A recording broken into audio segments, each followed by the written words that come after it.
दोस्तों नमस्कार, ये है मार्गदर्शन फॉर सिविल सर्विसेज। मैं अनुराग चौधरी। दोस्तों समाजशास्त्र के महत्वपूर्ण प्रश्नों के अंतर्गत इस वीडियो में हम सॉल्व करेंगे समाजशास्त्र के विविध प्रश्नों का भाग 3, जो आपके आगामी परीक्षाओं जैसे पीजीटी परीक्षा, गवर्नमेंट इंटर कॉलेज प्रवक्ता, गवर्नमेंट डिग्री कॉलेज, उच्चतर शिक्षा असिस्टेंट प्रोफेसर, केंद्रीय विद्यालय संगठन और नेट जेआरएफ के लिए बहुत ही उपयोगी है। तो आइए शुरू करते हैं समाजशास्त्र के विविध प्रश्नों पर आधारित महत्वपूर्ण वीडियो। पहला प्रश्न है दोस्तों, निम्नलिखित समाजशास्त्रियों में कौन संदर्भ का क्रिया ढांचा से संबंधित है? ऑप्शन है टीबी बॉटोमोर, जी सिमेल, एल.टी. हाउस या टी पार्सन्स। तो सही उत्तर है दोस्तों, देखिए संदर्भ का क्रिया ढांचा या एक्शन फ्रेम ऑफ रेफरेंस की अवधारणा से प्रसिद्ध समाजशास्त्री टालकाट पार्सन्स का नाम जुड़ा है। ऑप्शन डी आपका सही उत्तर है। दोस्तों टालकाट पार्सन्स ने इस अवधारणा की रचना सामाजिक क्रिया के विश्लेषण के दौरान की और उनके अनुसार सामाजिक कर्ता किसी भी क्रिया को स्वैच्छिक रूप में करता है, यानी क्रिया से संबंधित लक्ष्य साधनों के उपलब्ध विकल्पों में से अपनी इच्छा अनुसार चुनाव करता है और ये चुनाव ऐसे परिवेश में होता है जो भौतिक और सामाजिक दोनों रूप में चुनाव को परिमित करते हैं। चुनाव को सामाजिक रूप से सीमित करने में सामाजिक मानदंडों और मूल्यों की महत्वपूर्ण भूमिका होती है।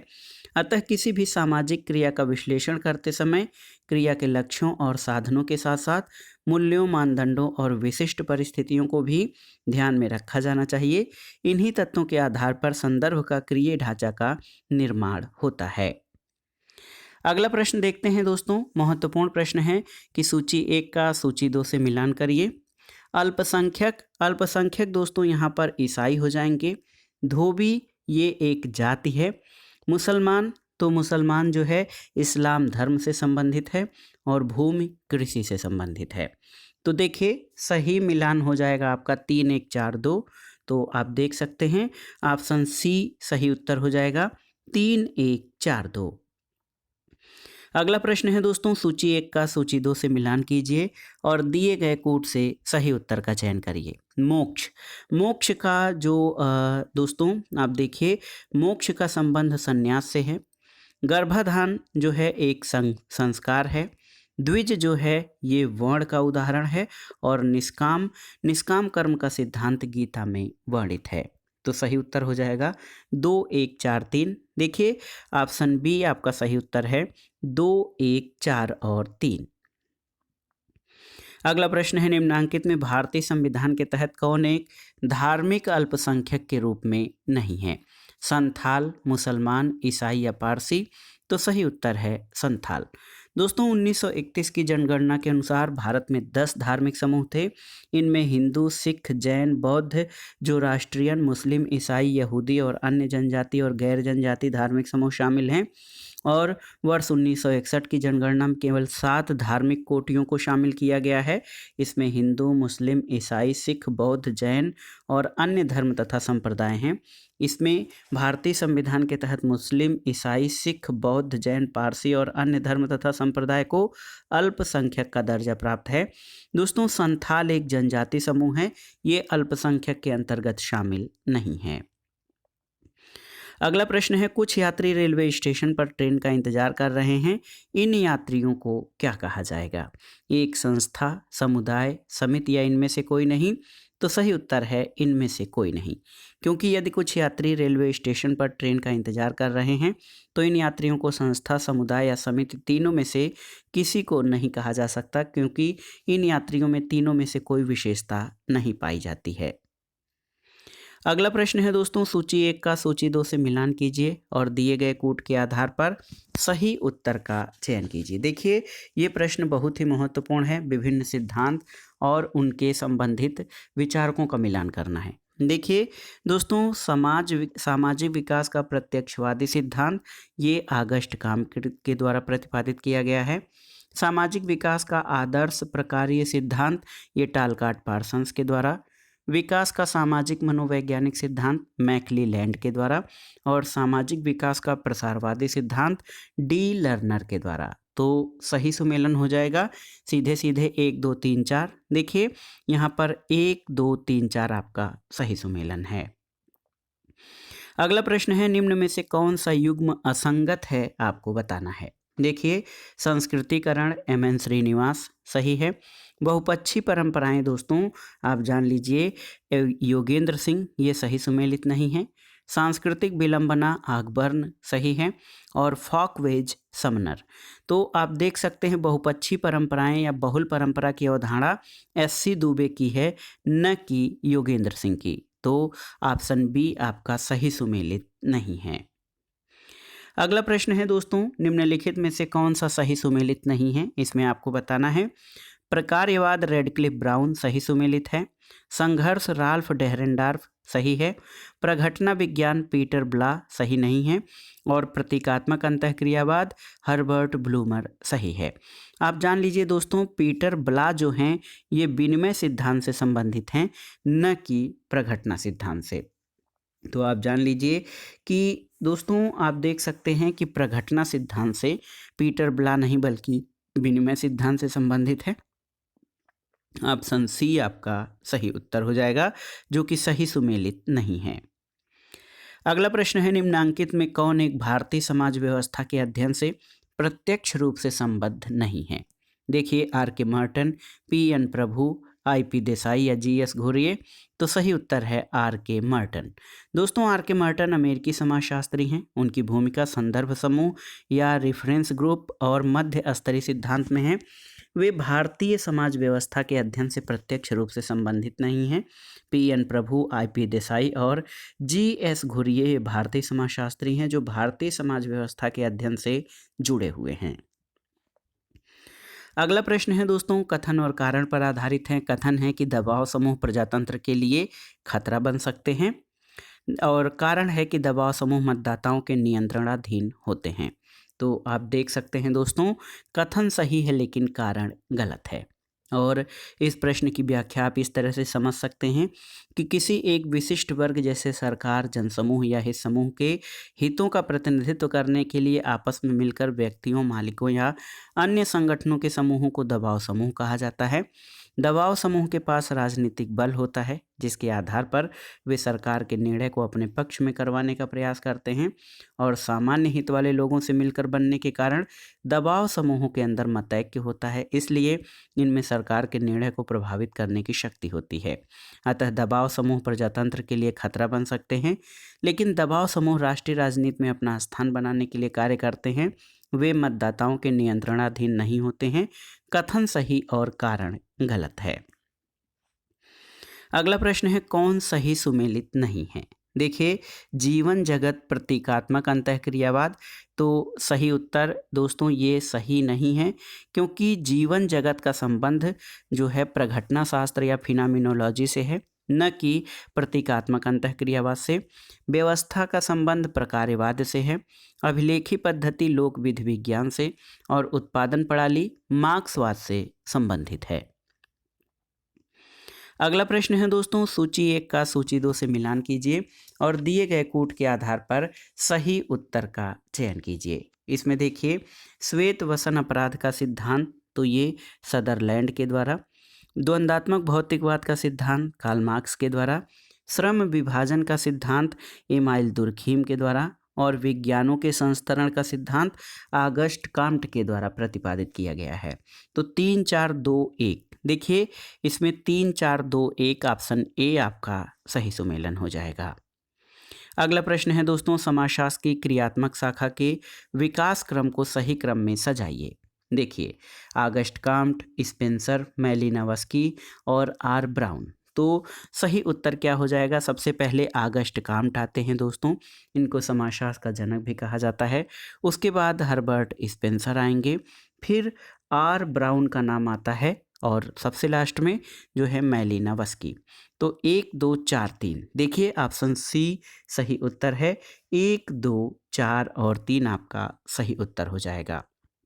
दोस्तों, समाजशास्त्र की क्रियात्मक शाखा के विकास क्रम का सही क्रम ऑगस्ट काम्ट 1798 से 1857, हर्बर्ट स्पेंसर 1820 से 1903, ए आर रेडक्लिफ ब्राउन 1881 से 1955 और बी मैलिनोवस्की 1884 से 1942।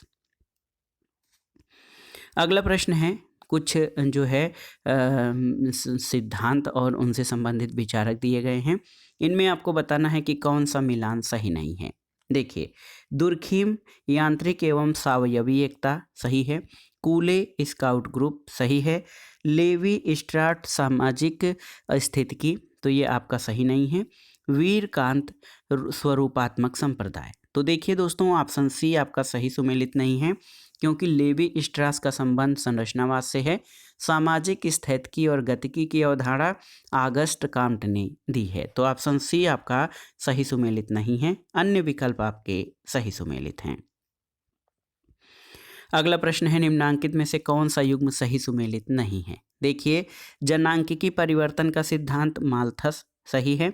जनसंख्या का गतिशील घनत्व दुर्खीम सही है। सामाजिक नियंत्रण रास और भौतिक द्वंद्व हीगल, ये आपका सही सुमेलित नहीं है। द्वंद्वात्मक भौतिकवाद या भौतिक द्वंद्व हीगल से नहीं बल्कि मार्क्स से संबंधित है। उन्होंने अपनी कृति दास कैपिटल की भूमिका में लिखा है, मैंने हीगल के द्वंद्ववाद को सिर के बल खड़ा पाया, मैंने उसे पैरों के बल भौतिकवाद पर खड़ा कर दिया।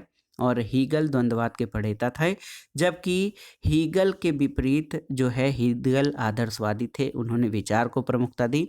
जबकि मार्क्स ने दोस्तों उन्हीं के द्वंद्ववाद के आधार पर भौतिकवाद का जो है भवन खड़ा किया था। अगला प्रश्न है, निम्नलिखित में से किसने ज्ञान के पदक्रम का पक्ष नहीं लिया है।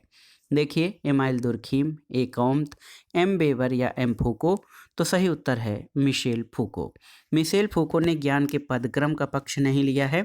ज्ञान एक व्यक्तिनिष्ठ अवधारणा है और प्रत्येक समाज में प्रचलित नियमों और आदर्शों के अनुरूप ही ये निश्चित होता है कि ज्ञान में किन चीज़ों की शिक्षा देने का प्रावधान किस पदक्रम में हो। ज्ञान के पदक्रम को व्याख्यायित और समर्थित करने वाले समाजशास्त्री एमाइल दुर्खीम, आगस्ट काम्ट और मैक्स वेबर हैं। अगला प्रश्न है, किस दर्शन शास्त्री ने मैक्स वेबर को वर्स्टेहन यानी बोध पद्धति के प्रयोग के लिए प्रेरित किया था। ऑप्शन देखिए, हीगल, समनर, डिल्थे या फिर फ्रैंकलिन, तो सही उत्तर है डिल्थे ने। दोस्तों, डिल्थे ने मैक्स वेबर को वर्स्टेहन यानी बोध पद्धति के प्रयोग के लिए प्रेरित किया। उन्होंने मध्यम मार्ग अपनाया। डिल्थे की विचारधारा से वे अर्थ, तथ्य, मूल्य को समाजशास्त्र की बुनियादी विषय वस्तु के रूप में स्वीकार करते हैं। अगला प्रश्न है दोस्तों, आधुनिक समाजशास्त्र के विकास में केंद्रीय व्यक्तियों यानी जनक या पितामह के रूप में स्वीकार्य विद्वानों की एक सूची दी जा रही है। इनमें से कौन सा एक केंद्रीय व्यक्ति के रूप में शामिल नहीं किया जाता है। ऑप्शन है August Comte, Durkheim, Kingsley Davis या मैक्स वेबर, तो सही उत्तर है किंग्सले डेविस। दोस्तों, आप जान लीजिए कि आधुनिक समाजशास्त्र के विकास में जो है आगस्ट काम्ट, दुर्खीम और मैक्स वेबर शामिल हैं। किंग्सले डेविस इसमें शामिल नहीं हैं। अगला प्रश्न है दोस्तों, किन्हें संरचनावाद का सर्वाधिक प्रखर मार्क्सवादी कहा जाता है। संरचनावाद का सर्वाधिक प्रखर मार्क्सवादी किसे कहा जाता है। ऑप्शन है सी लेवी स्ट्रास, एल एल्थुजर, जे देरिदा या एंथोनी गिडेंस, तो सही उत्तर है एल एल्थुजर को। दोस्तों, आप जान लीजिए कि एल एल्थुजर को संरचनावाद का सर्वाधिक प्रखर मार्क्सवादी कहा जाता है। एल्थुजर मार्क्स को एक संरचनावादी और निर्धारणवादी मानता है। 1844 से पहले मार्क्स को परंपरावादी और 1844 के बाद वाले मार्क्स को मानवतावादी विचारक के रूप में मानता है। अल्थुजर कहता है, यदि हम मार्क्स को इतिहास की द्वंद्वात्मक व्याख्या करने वाले के रूप में देखते हैं तो इसका तात्पर्य यह है कि व्यक्ति इतिहास का निर्माण नहीं करता वरन वर्ग संघर्ष के कारण ही इतिहास का निर्माण होता है। और 1844 के बाद वाले मार्क्स को अल्थुजर संरचनात्मक निर्धारणवादी विद्वान के रूप में स्वीकार करता है और इसी आधार पर अल्थुजर ने पूंजीवादी समाज का संरचनात्मक विश्लेषण किया है। वह पूंजीवादी समाज की अधिसंरचना को आर्थिक आधार के साथ साथ तुलनात्मक रूप से स्वसंचालित संरचना के रूप में भी देखता है। अगला प्रश्न है, सूची 1 को सूची 2 से सुमेलन करिए। देखिए, श्रीपुरम का अध्ययन आंद्रे बेतेई के द्वारा, रामपुरा का अध्ययन एम.एन. श्रीनिवास के द्वारा, इसके अलावा शमीरपेट एस.सी. दुबे के द्वारा और किशनगढ़ी मैकिम मैरियट जो है इन गांवों का अध्ययन किया गया था इन विचारकों के द्वारा। तो सही उत्तर आपका हो जाएगा 4 3 1 2। देखिए 4 3 1 2, तो विकल्प देखिए ऑप्शन सी सही उत्तर है। अगला प्रश्न है दोस्तों, आप देखिए कि दोनों समूहों को सुमेलित कीजिए और दिए गए कूट के आधार पर सही उत्तर का चयन कीजिए। दुर्खीम, तो दुर्खीम सामाजिक तथ्य से संबंधित है। स्पेंसर का संबंध दोस्तों सामाजिक डार्विनवाद से है। लेटेंट फंक्शन दोस्तों ये आपके आई इन इंटेंशनल एंड अनकॉन्शस से संबंधित है। और मर्टन का संबंध social theory and social structure से है। तो 4 3 2 1 ऑप्शन ए आपका सही सुमेलन हो जाएगा। अगला प्रश्न है, कौन सा युग्म गलत है आपको बताना है। देखिए, ज्ञान का समाजशास्त्र कार्ल मैनहीम सही है। धर्म का समाजशास्त्र एच एच गर्थ सही है। औद्योगिक समाजशास्त्र एल्टन मेयो ये भी सही है। और ग्रामीण समाजशास्त्र एफ डब्ल्यू टेलर ये सही नहीं है, क्योंकि दोस्तों एफ डब्ल्यू टेलर वैज्ञानिक प्रबंध या साइंटिफिक मैनेजमेंट से संबंधित हैं, ये ग्रामीण समाजशास्त्र से संबंधित नहीं हैं।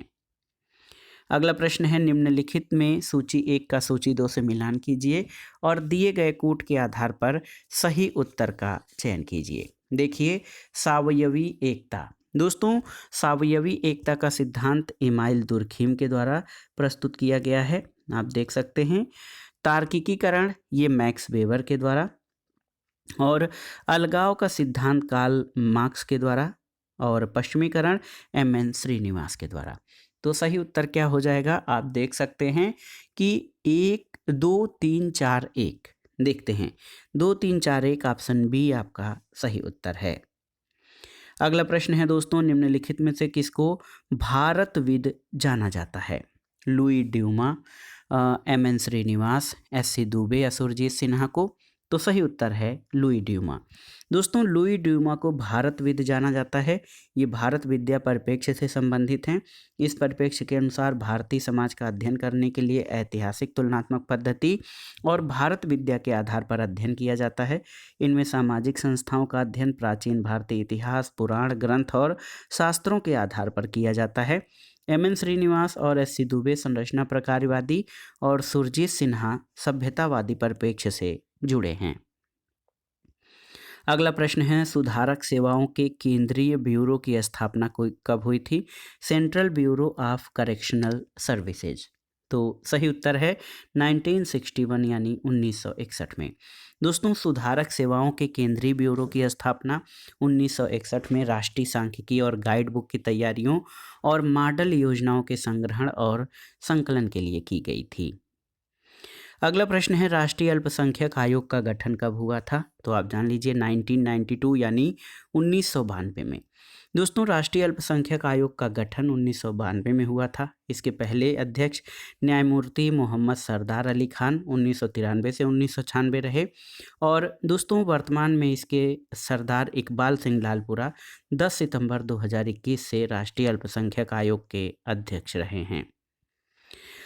अगला प्रश्न है, निम्नलिखित में से कौन सा सिद्धांत सीखने का है। देखिए, धर्म का कार्यात्मक सिद्धांत, नियंत्रण का सिद्धांत, सामाजिक संरचना का सिद्धांत या संबंध प्रत्यावर्तन का सिद्धांत। तो सही उत्तर ऑप्शन डी संबंध प्रत्यावर्तन सिद्धांत। देखिए, सीखने के प्रमुख सिद्धांतों में संबंध प्रत्यावर्तन का सिद्धांत, प्रयत्न और भूल का सिद्धांत, सूझ का सिद्धांत और हल के सीखने का सिद्धांत है। संबद्ध प्रत्यावर्तन के सिद्धांत को इवान पावलोव का सिद्धांत भी कहा जाता है और ये सिद्धांत सबसे प्राचीन है। इस सिद्धांत के अनुसार शरीर ही सीखने का एक आधारभूत माध्यम है, वैसे मन भी प्रभावित हो सकता है। इस सिद्धांत के अनुसार जो प्रतिक्रिया अपने उद्देश्य की प्राप्ति कर लेती है उससे संबंधित स्नायुविक संबंध शरीर में अस्थायी रूप से स्थापित हो जाते हैं और वो क्रिया बार बार होती रहती है। ये सिद्धांत अभ्यास पर विशेष बल देता है। जब अभ्यास करते करते कोई भी व्यवहार या क्रिया आदत बन जाती है तो उसे हम प्रत्यावर्तन द्वारा सीखना कहते हैं। अभ्यास के कारण क्रियाएं बार बार होती हैं जिसे ग्रहणशीलता और कर्मेंद्रियों में आपसी संबंध दृढ़ हो जाते हैं। पावलोव ने इस सिद्धांत का प्रयोग एक कुत्ते पर किया था। अगला प्रश्न है दोस्तों, बुर्जुआकरण क्या है आपको बताना है। देखिए, श्रमिक वर्ग की गतिशीलता की विफलता, उद्योग का स्वचालन, मध्यम वर्गीय पहचान का पुनर्निरूपण या श्रमिक वर्ग में मध्यम वर्गीय आकांक्षाओं जीवन शैली की रचना प्रक्रिया। तो सही उत्तर है ऑप्शन डी। श्रमिक वर्ग में मध्यम वर्गीय आकांक्षाओं और जीवन शैली की रचना प्रक्रिया को बुर्जुआकरण कहा जाता है। आप जान लीजिए, डिक्शनरी ऑफ सोशियोलॉजी के अनुसार बुर्जुआकरण श्रमिक वर्ग में मध्यम वर्गीय आकांक्षाओं जीवन शैली की रचना की प्रक्रिया है। अगला प्रश्न है दोस्तों, बुर्जुआकरण की उपकल्पना का परीक्षण किसने किया है? तो देखिए, विचारकों का समूह है गोल्डथोर्प, लॉकवुड, बेचोफर और प्लाट ने दोस्तों बुर्जुआकरण की उपकल्पना का परीक्षण किया है। फिर से इन विचारकों को जान लीजिए, गोल्डथोर्प, लॉकवुड, बेचाफोर और प्लाट ने दोस्तों बुर्जुआकरण की उपकल्पना का परीक्षण लूटन फैक्ट्री के मजदूरों पर किया, जिसमें उनकी बढ़ती आय के स्तर और बढ़ती तकनीकी परिवर्तन के प्रभाव का परीक्षण किया गया। अगला प्रश्न है दोस्तों, मानव समाजों का कृषि से उद्योग और पश्च उद्योग में स्थानांतरण मुख्य रूप से किसके कारण हुआ है, आपको बताना है। ऑप्शन है प्रौद्योगिकी की नवीनताएं, उत्पादकता के लिए ज्ञान का प्रयोग, ए और बी दोनों या कार्य के लिए प्रशिक्षण। तो सही उत्तर है ए और बी दोनों, ऑप्शन सी। आप जान लीजिए दोस्तों, मानव समाजों का कृषि से उद्योग और पशु उद्योग में स्थानांतरण मुख्य रूप से प्रौद्योगिकी की नवीनताएं और उत्पादकता के लिए ज्ञान के प्रयोग से हुआ है। अगला प्रश्न है, मानव विकास के प्रमुख पहलू क्या हैं, बताइए। जीवन प्रत्याशा, साक्षरता का प्रतिशत, रहन सहन की दशा, प्रौद्योगिकी की उन्नति और प्राकृतिक संसाधनों की खोज। तो आप जान लीजिए, ह्यूमन डेवलपमेंट या मानव विकास दोस्तों, इसके 3 मुख्य घटक हैं। इसमें जीवन प्रत्याशा, साक्षरता और रहन सहन की दशा शामिल है। दोस्तों, पाकिस्तानी अर्थशास्त्री महबूब उल हक द्वारा मानव विकास सूचकांक के अंतर्गत 3 प्रतिमानों को शामिल किया जाता है: जीवन प्रत्याशा, शिक्षा सूचकांक और स्कूलावधि के औसत वर्ष और स्कूलावधि के अनुमानित वर्ष, जीवन का स्तर यानी आय सूचकांक। अगला प्रश्न है, मानव विकास में क्या शामिल है? देखिए, जीवन प्रत्याशा, साक्षरता स्तर, संतोषजनक प्रति व्यक्ति आय या उपर्युक्त सभी। तो सही उत्तर है मानव विकास में ये सभी तत्व शामिल हैं। अगला प्रश्न है दोस्तों, यूएनडीपी यानी संयुक्त राष्ट्र विकास कार्यक्रम ने किस वर्षों में मानव गरीबी सूचकांक और बहुआयामी गरीबी सूचकांक विकसित किया है? तो उत्तर जान लीजिए, 1997 में मानव गरीबी सूचकांक और सन 2010 में बहुआयामी गरीबी सूचकांकों को विकसित किया गया है यूएनडीपी द्वारा। दोस्तों, यूएनडीपी ने 1997 में मानव गरीबी सूचकांक विकसित किया, जिसमें वंचन के अत्यंत आधारभूत संकेतकों का उपयोग किया गया, जैसे लघु जीवन, बेसिक शिक्षा का अभाव, सार्वजनिक और निजी संसाधनों तक पहुंच का अभाव। और वर्ष 2010 में यूएनडीपी ने सबीना एल्काथर और मारिया एमा संतोष द्वारा प्रस्तावित बहुआयामी गरीबी सूचकांक को विकसित किया, जिसके 3 आयाम हैं: शिक्षा, स्वास्थ्य और जीवन स्तर। अगला प्रश्न है कि यह सत्य है कि आर्थिक विकास के वर्तमान स्तर की दृष्टि से एशिया अति शहरीकृत है, ऐसी तर्कपूर्ण टिप्पणी किसने की है? तो उत्तर है दोस्तों पीएम हॉसर ने ये तर्क दिया है कि ये सत्य है कि आर्थिक विकास के वर्तमान स्तर की दृष्टि से एशिया अति शहरीकृत है और अति शहरीकृत देशों में ग्रामीण प्रवासियों को शहरी क्षेत्रों में खींचे जाने के बजाय धकेल दिया गया है। अगला प्रश्न है, बढ़ते हुए भूमंडलीकरण के लिए निम्न में से कौन सा कारक उत्तरदायी नहीं है? देखिए, अंतर्राष्ट्रीय तथा क्षेत्रीय सरकारी तंत्र के स्वरूप का विकास, सूचना तकनीक का प्रसार, राष्ट्र के उस पार के व्यापारिक संघ या फिर साम्यवाद। तो सही उत्तर है साम्यवाद। दोस्तों, साम्यवाद के बढ़ते हुए भूमंडलीकरण के लिए उत्तरदायी नहीं है। शेष कारक चाहे अंतर्राष्ट्रीय क्षेत्रीय सरकारी तंत्र का विकास, सूचना तकनीक और राष्ट्र के उस पार के व्यापारिक संबंध, ये भूमंडलीकरण के लिए उत्तरदायी हैं, साम्यवाद नहीं। अगला प्रश्न है, वह अर्थव्यवस्था जिसमें उत्पादन साधन पर निजी स्वामित्व और राज्य स्वामित्व एक साथ होता है, उसको क्या कहते हैं? तो सही उत्तर है, आप जानते हैं, मिक्स्ड इकोनॉमी या मिश्रित अर्थव्यवस्था। वो अर्थव्यवस्था जिसमें उत्पादन साधन पर निजी स्वामित्व और राज्य स्वामित्व एक साथ होता है, मिश्रित अर्थव्यवस्था कहलाती है। और भारतीय अर्थव्यवस्था मिश्रित अर्थव्यवस्था का एक प्रमुख उदाहरण है। अगला प्रश्न है, विकास की ऐसी प्रक्रिया जो समाज के न केवल वर्तमान बल्कि समाज के भविष्य के हितों को भी सुरक्षित रखती है। तथा पर्यावरण, अर्थव्यवस्था और समाज के मध्य संतुलन स्थापित करती है। इसे किस अवधारणा से संबंधित किया जा सकता है? तो सही उत्तर है सतत विकास या सस्टेनेबल डेवलपमेंट। आप जानते हैं विकास की ऐसी प्रक्रिया जो समाज के न केवल वर्तमान बल्कि समाज के भविष्य के हितों को भी सुरक्षित रखती है, पर्यावरण, अर्थव्यवस्था और समाज के मध्य संतुलन स्थापित करती है, उसे सतत विकास अवधारणा से संबंधित किया जा सकता है। अगला प्रश्न है दोस्तों, औद्योगिक संबंध निम्नलिखित क्षेत्रों को आच्छादित करता है। किसको? आप देखिए, सामूहिक सौदेबाजी को, श्रम कानून को, औद्योगिक संबंध प्रशिक्षण को, या इन सभी को? तो सही उत्तर है सभी को। दोस्तों आप जान लीजिए कि औद्योगिक संबंध इन सभी को आच्छादित करता है। अगला प्रश्न है, वे संस्थाएं जो मानव उत्पादन और वितरण के प्रबंधन से संबंधित हैं उन्हें क्या कहा जाता है? तो उत्तर है आर्थिक संस्थाएं। वे संस्थाएं जो मानव उत्पादन और वितरण के प्रबंधन से संबंधित हैं उनको आर्थिक संस्थाएं कहा जाता है। अगला प्रश्न है, भारत में मताधिकार की न्यूनतम आयु क्या है? आपको बताना है 18 वर्ष, 19 वर्ष, 20 वर्ष या फिर 21 वर्ष? तो सही उत्तर 18 वर्ष। आप जान लीजिए भारत में मताधिकार की न्यूनतम आयु 18 वर्ष निर्धारित की गई है। संविधान के अनुच्छेद 326 में ये प्रावधान दिया गया है कि लोकसभा और राज्यसभा विधानसभाओं के सदस्यों का चुनाव वयस्क मताधिकार यानी सार्वभौम वयस्क मताधिकार के आधार पर होगा, यानी 18 वर्ष के आयु सीमा का भारत का नागरिक अपने मताधिकार का प्रयोग कर सकेगा।